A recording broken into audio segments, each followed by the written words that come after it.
Now at 6:30, crews are working round the clock to get the upper hand on the Goodwin Fire. This morning it has burned almost 21,000 acres. That's the helicopter dropping water, trying to save our homes. Thousands of people being forced to pack up and leave right now. We're going to get you fully caught up throughout the morning here on Wake Up Arizona.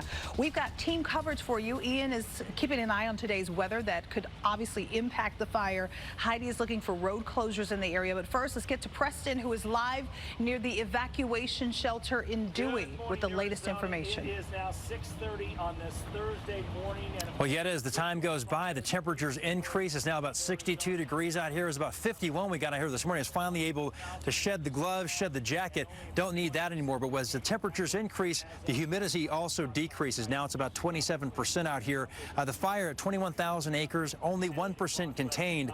Of course, the containment, officials believe this might be fully contained by Wednesday. It's still yet to see. I mean, we've still only got 1% containment, so there's a lot of work to be done on this. Right now, more than 1,000 firefighters fighting this blaze. We've got hotshot crews showing up here this morning. We've got a lot of people that are staging in this area right around the Dewey area where I'm at right now. Also, there's an evacuation center here where firefighters are also gathering, along with about 60 evacuees that are here for temporary housing until they can go back to their home if they can. Hopefully their homes are still standing. We're hoping and praying for that this morning.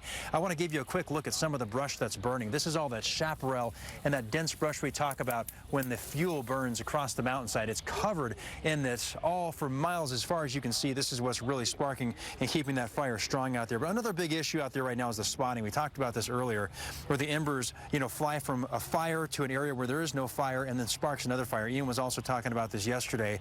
The officials this morning are saying the spotting potential is greater than a quarter mile. Of course, the winds have died down a little bit out here, and it's pretty mild right now, so that's good news. Air quality also a big issue as the smoke spreads across the sky. But despite the smoky conditions, the Prescott Rodeo, also called the world's oldest rodeo, actually went on as scheduled yesterday. The rodeo is in its 130th year, and it's a big-time rodeo. This thing attracts 32,000 people from 20 different countries and sends millions of dollars into the Prescott economy. So, as you might imagine, it's pretty hard to focus on the rodeo when everyone's thinking about the fire and what it's doing to the area. Oh, I'm sure it'll be on everybody's mind. It's heartbreaking. You think about all the people that are in danger of losing their homes. As long as they can keep the highways open, rodeo fans are real strong and dedicated fans.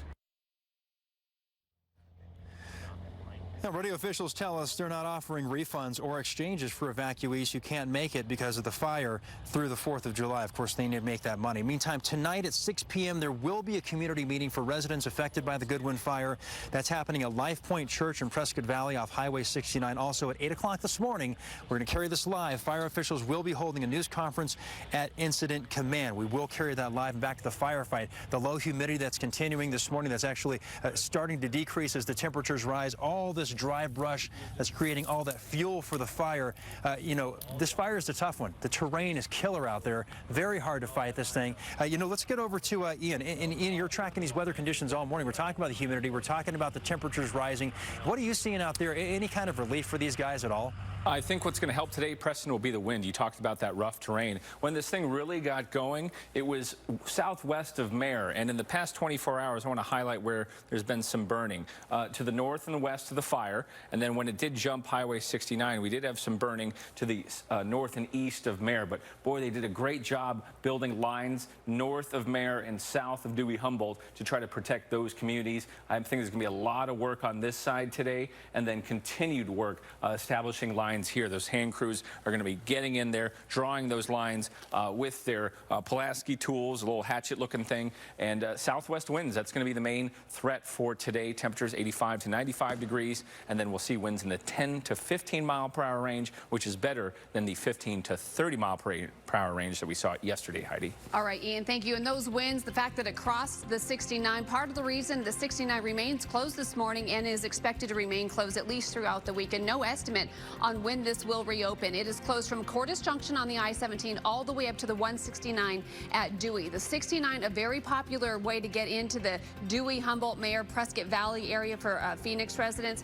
You're going to have to plan some extra time to take the alternate, which is further north to Cherry Road, and then you just take the 169 in. It's a 2-lane road in some parts. It's going to be a slower drive for you, and it will be busy. Prescott, a very popular spot to celebrate the 4th of July. Give yourself some extra time. 89A from Flagstaff will get you there as well, and 89A through the Yarnell area is another good option, albeit very slow. A lot of overflow traffic expected. Download the CBS 5 traffic app. That will give you real-time slowing conditions as you make your way up those freeways. All right, Heidi, thank you. Governor Doug Ducey will head to Yavapai County today to meet with the first responders and also the families who are impacted by this fire. A total of 5 communities are being forced to leave their homes right now. Bruce is flying over this fire in the Penguin Air and Plumbing News Chopper, and he's got that bird's eye view of it this morning. Bruce, good morning. Good morning. Thanks a lot, Yetta. And yeah, they told us, the Air Attack told us that the governor was going to be flying up to this area. And let me give you a little geography lesson in the Penguin Air and Plumbing News Chopper over the fire here. Here's where Prescott is. And then as we pull back and go to the left turn and go south towards the Bradshaw Mountains, here's where the fire is. And you remember yesterday that little area that had the all the homes 2 days ago. We showed all those burned homes in that area. This area right here, that's what is that, Breezy, Pine, and Pine Flats, that area. The fire moved to the north over towards Highway 69 yesterday, and we were up over this all night yesterday and all afternoon actually. And the firefighters were working on this area that we're hovering over right now, and there are still some flames down there coming up the mountain. And then Highway 69 is beyond that, and it's over in this direction over here. And right down here, helicopters were working really hard to save a bunch of cabins down there all afternoon. They were doing a great job, and we're going to go head over there and see if they were able to save every cabin down there. We saw some cabins with retardant on the roof, so the amazing job. And you can see the plume not quite as big as it was yesterday up here, and so we'll get a little bit more, we'll get some more shots, and people were really interested in seeing you know, which cabins were burned and which weren't. And we know that's the public service we provide up here in the Penguin Air and Plumbing News Shopper, showing if the cabin that's been in your home for generations is safe, or if it's burned. And if it's burned, you can, you have some closure and you can start making plans to rebuild. If it's safe, you can just be very happy that those firefighters and Mother Nature kind of work together to kind of steer the fire around it. So that's what it looks like from the Penguin Air and Plumbing News Chopper up here, very high in the air with a tail cam shot. Shows you how large this fire is up here near Prescott, the Goodwin Fire.